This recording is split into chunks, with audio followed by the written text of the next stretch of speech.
VanEck a annoncé avoir déposé une demande pour lancer le tout premier ETF américain basé sur le sol. Alors peut-on vraiment espérer une acceptation ? Le Crypto Daily. Mon nom est Benjamin Cohen. Et vous êtes bien sur le Crypto Daily. Le podcast qui traite de l'actualité crypto, NFT et métaverse. Dans vos oreilles, chaque jour, du lundi au vendredi. Salut, c'est Thomas du Crypto Daily, j'espère que vous allez bien et c'est donc notre actualité principale aujourd'hui. On parlera aussi de la nouvelle récompense offerte par le FBI pour toute information relative à la Crypto Queen, avant d'évoquer la nouvelle attaque de Coinbase contre les régulateurs américains. Mais avant tout ça, et comme d'habitude, le coin du marché. Here comes the money. Here we go. On termine la semaine dans le vert sur le marché des crypto-monnaies. Le Bitcoin gagne 0,84% sur les dernières 24 heures pour un prix de 61 250 $. L'Ethereum augmente de 1,80% et se situe à un prix de 3 430 $. Le BNB et le Sol gagnent respectivement 1,34% et 6,80%. Le XRP gagne 1,65% et le Ton gagne 0,52%. Le Doge augmente de 3,30% et l'ADA suit la même trajectoire avec une hausse de 2%. VanEck dépose une demande d'ETF Solana. Depuis l'acceptation des ETF Ethereum, les spéculations et les rumeurs vont bon train sur la prochaine crypto-monnaie qui pourrait bénéficier d'un tel véhicule d'investissement. Et de manière totalement inattendue, c'est la société de gestion d'investissement américaine VanEck qui est venue bousculer le marché hier. L'entreprise a annoncé hier avoir déposé une demande pour le tout premier ETF américain basé sur le sol, la crypto-monnaie de la blockchain Solana. Et c'est Matthew Siegel, le responsable des actifs numériques au sein de VanEck, qui a expliqué les motivations du colosse américain pour choisir Solana. Je cite, « Solana est une combinaison unique de scalabilité, de rapidité et de faible coût. » Il ajoute que la blockchain Solana peut offrir une meilleure expérience utilisateur pour de nombreux cas d'utilisation. Matthew Siegel a d'ailleurs vanté les mérites de Solana à travers un long thread, expliquant également que Solana offre une combinaison de haut débit, de faibles frais et de sécurité robuste. Mais la force de Solana réside aussi et surtout dans sa communauté. Cette communauté qui fait de Solana une option attrayante pour un fonds négocié en bourse. Et le responsable de VanEck a également évoqué la question clé, à savoir si le sol était une security ou une commodity. Pour rappel, il s'agit d'une question réglementaire épineuse, parfois très floue. Elle vient directement définir si une crypto peut recevoir le tampon de la SEC de Gary Gensler. Et je cite à nouveau Matthew Siegel. Nous croyons que le token natif Sol fonctionne de manière similaire à d'autres commodités numériques telles que Bitcoin et l'ETH. Il rajoute que la nature décentralisée du Sol, sa grande utilité et sa faisabilité économique s'alignent avec les caractéristiques d'autres commodities établies. Des motivations qui pourraient toutefois être débattues par la SEC.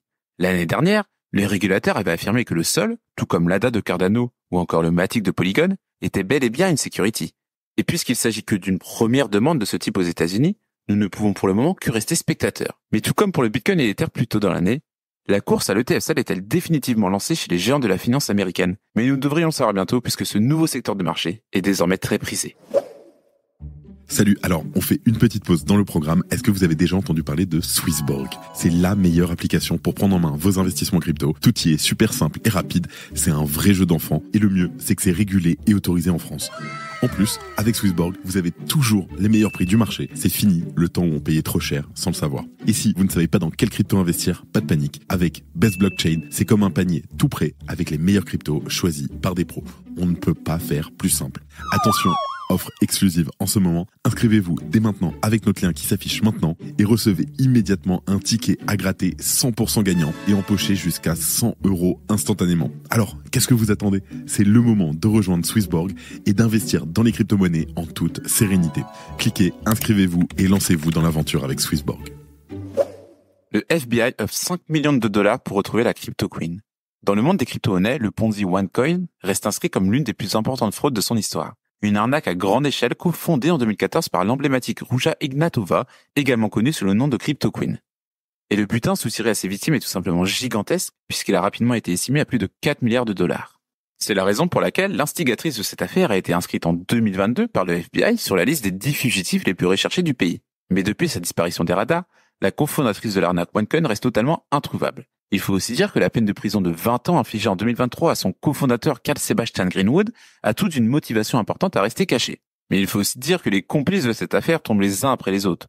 On pense notamment à cette lieutenante de la Crypto Queen désormais incarcérée pour une durée de 40 ans. Mais malgré ces coups de filet successifs, jamais aucune information n'a permis de localiser le cerveau de cette arnaque. Certaines rumeurs iront même jusqu'à expliquer que cette disparition presque parfaite est due à un décès. Mais avec quelques milliards de dollars en poche, d'autres conjectures font état d'une possible opération chirurgicale afin de changer de visage et d'apparence. Une hypothèse visiblement retenue par le FBI dans le cadre de sa dernière affiche officielle. Selon eux, la Crypto Queen serait bien vivante et elle est toujours membre du club VIP des 10 fugitifs les plus recherchés. Depuis 2022, une prime de 100 000 $ est d'ailleurs associée à toute information en mesure de permettre son arrestation. Mais de toute évidence, cette somme n'est pas suffisante pour s'exposer aux risques encourus. Et c'est la raison pour laquelle cette récompense proposée vient d'être augmentée. Et le programme du département d'État des États-Unis annonce désormais une récompense pouvant aller jusqu'à 5 millions de dollars. Mais il est difficile de savoir si cette récompense augmentée va permettre de délier certaines langues. Si tu aimes le Daily, une note et un commentaire nous aident énormément. Aussi, si tu ne veux rien rater de l'actualité, abonne-toi. Coinbase accuse la SEC et la FDIC de complot contre l'industrie crypto. Les poursuites déposées le 27 juin allèguent que les deux agences fédérales n'ont pas respecté les demandes d'accès à l'information formulées en vertu de la loi sur la liberté d'information, FOIA. Les demandes FOIA de Coinbase visaient à obtenir des informations sur la position de la SEC concernant Ethereum, en particulier sa transition vers Ethereum 2.0 et le mécanisme de Proof of Stake. Coinbase a également sollicité des documents relatifs à des enquêtes antérieures impliquant Zachary Coburn et Enigma MPC. Dans les documents juridiques, History Associates affirme que depuis près de 2 ans, une large gamme de régulateurs financiers fédéraux utilisent tous les outils réglementaires à leur disposition pour tenter de paralyser l'industrie crypto. Selon eux, il s'agirait notamment de la SEC, de la FDIC et du Conseil des gouverneurs de la Réserve fédérale. Les actions de la SEC et de la FDIC sont d'ailleurs décrites comme une tentative concertée de couper les entreprises actifs numériques des services bancaires essentiels. Les documents juridiques révèlent que la SEC a refusé de divulguer des dossiers issus d'enquêtes terminées, et Coinbase interprète ça comme une obstruction délibérée à la compréhension du cadre juridique. À noter que cette action en justice s'inscrit dans le cadre d'un conflit plus large entre Coinbase et les régulateurs américains, tel que décrit par History Associates dans les documents juridiques. Paul Grewal, directeur juridique de Coinbase, a exprimé sur le réseau social X que les régulateurs financiers ont utilisé plusieurs outils pour tenter de paralyser l'industrie crypto. Il critique notamment ce qu'il considère comme une approche non transparente et inefficace de la régulation. Et les documents juridiques soulignent le débat plus large sur la manière dont les actifs numériques devraient être régulés aux États-Unis.